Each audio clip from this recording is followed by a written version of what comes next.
the indication here is that Tesla is going through the growing pains that almost everybody, with the exception of those who are bullish and believe that Elon Musk can do no wrong, everybody has known that at some point Tesla would face the hard realities of increasing manufacturing, at the same time trying to drive down the cost of building the Model 3. And in an email to employees, Elon Musk said, we have to bring down the cost of building a lower-priced Model 3 in order to sell it at a lower price and to be profitable at a lower price. We've got to bring down our costs while also ramping up the economies of scale. And as a result, he says the company will be cutting about 7% of its workforce. The last indication we have in the third quarter is that Tesla has approximately 45,000 employees. So you're looking at a cut of about 4,000 workers, and that's based on third quarter employment numbers. So we don't know the exact number at this point. And again, you mentioned the guidance for the fourth quarter. The indication from Elon Musk is that while they will not be making a 4% profit, which is what they turned in the third quarter, they do expect to be slightly profitable. And then coming into the next year, the first quarter should be okay. Then it really gets tough in the second quarter as Tesla looks to bring out a lower-priced version of the Model 3. And again, guys, it all comes down to battery costs. They are the leader in the industry, but they still need to bring it down even further, and that means bringing down the overall cost of production. Okay. Thank you for that, Phil. We want to get right over to some street reaction. Colin Rusch is a senior analyst at Oppenheimer. You saw this news, and your first instinct was what?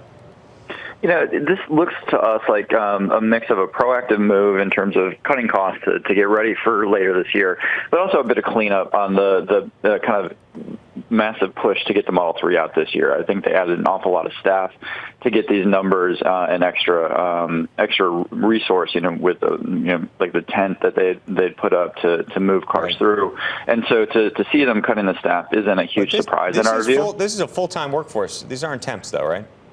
Yeah, they're not temps, and they go through an ongoing evaluation of their team on an annual basis, is our understanding. And so it's not a huge surprise to see this. You never want to see a growth company cutting staff like this, but we're not overly concerned. What we think is the real point of debate for investors right now is whether the company's going to be able to sell 250,000 of these cars, of the Model 3s every year, or something more like 400 to 500,000. And I think they're being proactive here to get towards that 400 to 500,000 number. You still think this stock is going to be worth $418 by 12 months from now, right? Yeah, actually, we do. There's a couple things going on that we're bullish on. One, we think they cleared out a fair amount of inventory in the fourth quarter, so the cash flow number we think can surprise to the upside still, even with a slightly lower than expected EPS number.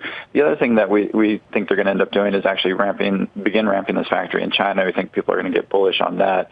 And then showing the ongoing sales numbers, especially in the back half of this year, is going to be a key driver for us in terms of the bull case. How much do you care about this debt payment that's going to come due next month, and it looks to us like they've got plenty.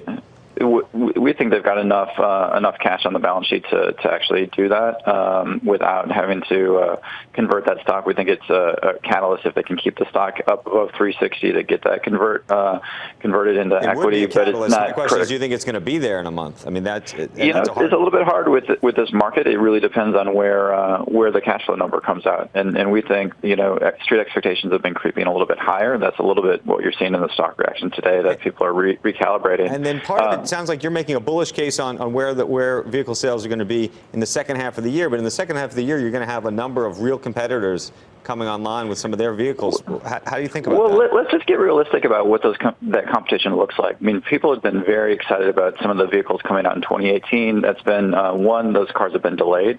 Two, the products haven't been as exciting as people anticipated. We were just at the Detroit Auto Show this week, and we saw, around 10 EVs on the show floor, and none of them were particularly exciting. And there's only one, the Hyundai offering, that even remotely comes into a consideration in terms of competition, and it wasn't that exciting a car. It's in the right price range, but it's still just beginning production, potentially available as early as February, but it's a little unclear. Right. So if you think about what the real competitive environment looks like, and the operating system that Tesla has brought out where they can actually update the vehicle with an integrated, kind of software-defined architecture, we're not going to see those cars for another 2 years. How much does it matter, and when do you think the Model 3 will be available at the $35,000 price point that was the original plan?